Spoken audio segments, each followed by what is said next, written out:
Okay, and I am back, ladies and gents. Okay, this is part 2 of chapter 14. Oof! Briar climbs down after you, then drops to the ground with surprising grace. Just one horse? I suppose that means we're shearing then. Aye, I felt it pursued to be quick. However what? It could be worth my effort to prepare another horse so that I might accompany you. The road can be dangerous for any who travel undefended, and particularly for those with enemies. A shadow passes over Mr. Harper's eyes. My thoughts precisely. I would gladly ride with you to see you safely to London, and I may be able to offer a distraction, perhaps even comfort in this difficult time.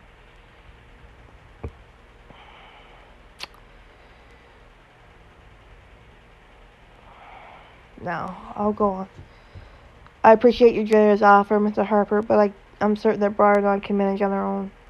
You are the most capable woman I know. If anyone can keep herself out of harm's way, it is undoubtedly you. And what am I, chopped liver? Hardly. I would request that you keep Our Lady Clare out of trouble, but I have a feeling it will be the other way around. I'm sure the Dowager Countess will request a carriage to London soon, so I'll be close behind you. Briar mounts up behind you and settles in for the long run. Right then? Are we ready? Briar opens her mouth to respond, but stops when the front door to the manor opens, revealing the Dowager Countess. My dear Clare, what in heaven's name is this? Lady Grandmother.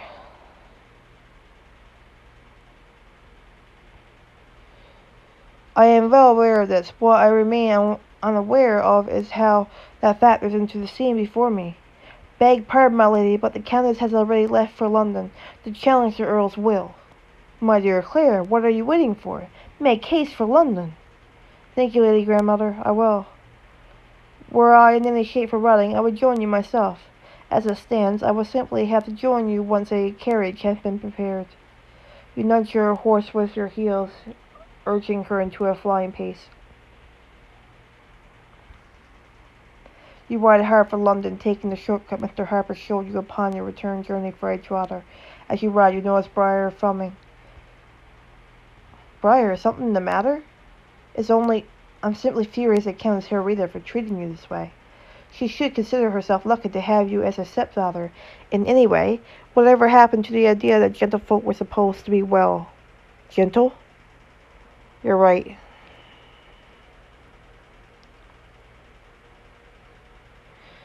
She didn't wait even a week after.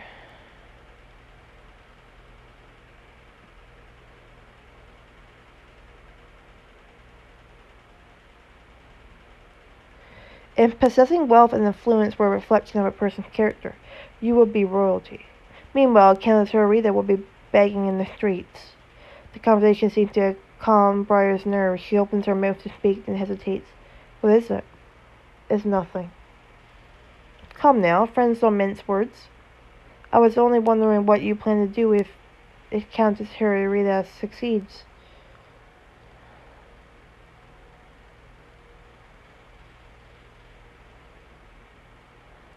Even without a title and an estate, father's blood still flows through my veins, and there are men who care not for a woman's fortune. Mrs. Clare is one such example. Is he now? Any man should be happy to marry you. Suddenly, a great girl darts onto the path, spooking your horse. She rears, her legs flailing wildly through the air. You clutch the reins tight, keeping yourself on the horse. You feel a startling emptiness behind you.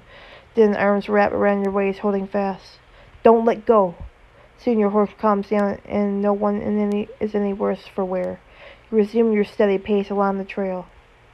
As day fades to night, you take a sharp turn back onto the main road from Edgewater to London, and find Mrs. McAster riding towards you.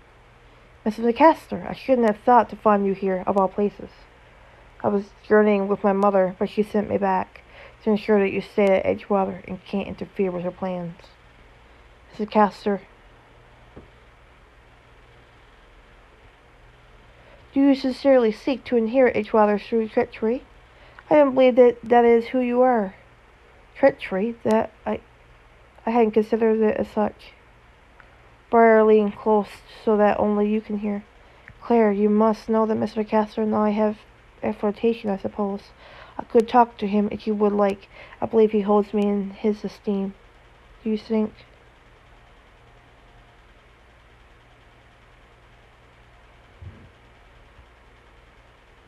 I don't know whether his feelings are true, but I know what mine are. I know him to be a kind man, even if he does not truly care for me. He may be convinced to see your side of things. I don't want you to get hurt, either of you. And I don't think he would want me to be hurt either. At least, I hope he wouldn't.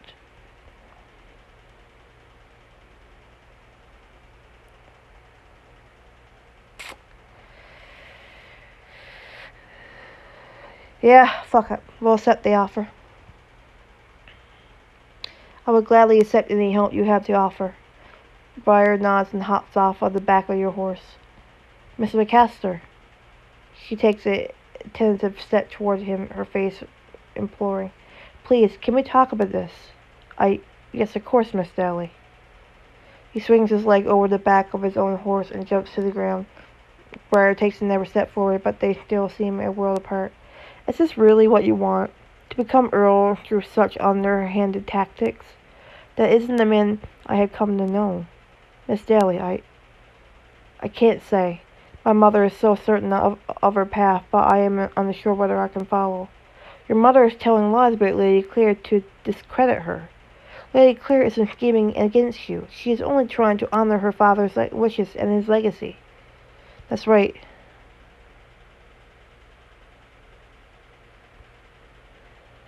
But Mother said you would never understand her actions. I didn't expect to find you so sympathetic towards my situation. You were close with the Earl. Try to remember how much he meant to you. Recall the story you told me of when you first came to Edgewater. You remember that? How could I forget? You said you locked yourself in your chambers and refused to speak to the Earl for weeks. But he would come and sit outside my bedroom door each day, recounting the goings-on at Edgewater. That sounds just like him.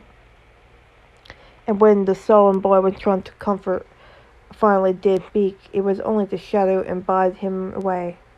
But the Earl never snapped, never left early. He waited. How long was it again? Nearly 2 months until I opened the door. And what happened next? He smiled, said good day, and told me of all I had missed at Edgewater that day. He never gave out on you. That's right. He never demanded your respect or affection, but he earned both. Sir Castor.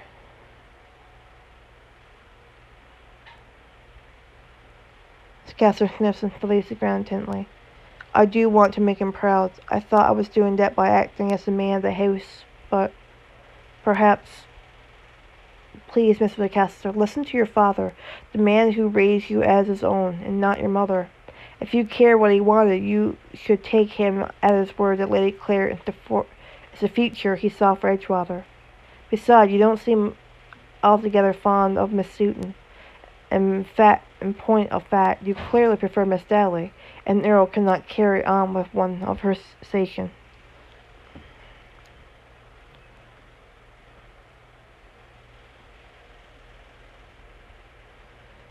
Mr. Castor draws an alarmed breath to meet your eye.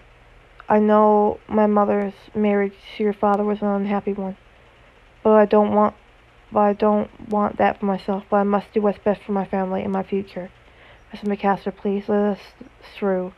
I don't want to see you hurt, either of you. What does it matter to you if I'm hurt? What does it matter?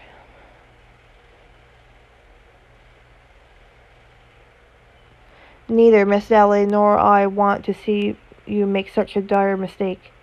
I have seen a side of you that few others have, Mrs. Castor. I know better than most the color of your character. Mr. Castor's expression softens. Does that mean? Briar glances back at you uncertain. Briar, tell him how you feel.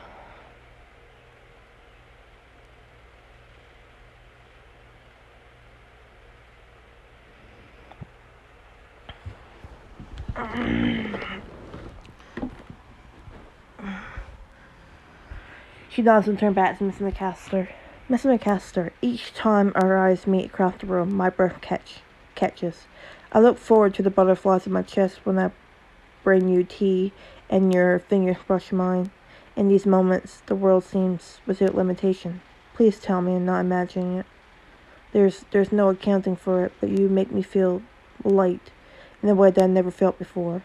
Like there is someone who takes me for who I am and doesn't expect anything from me. But our circumstances, it's difficult to imagine how we could ever be together. If Mother's plan should succeed.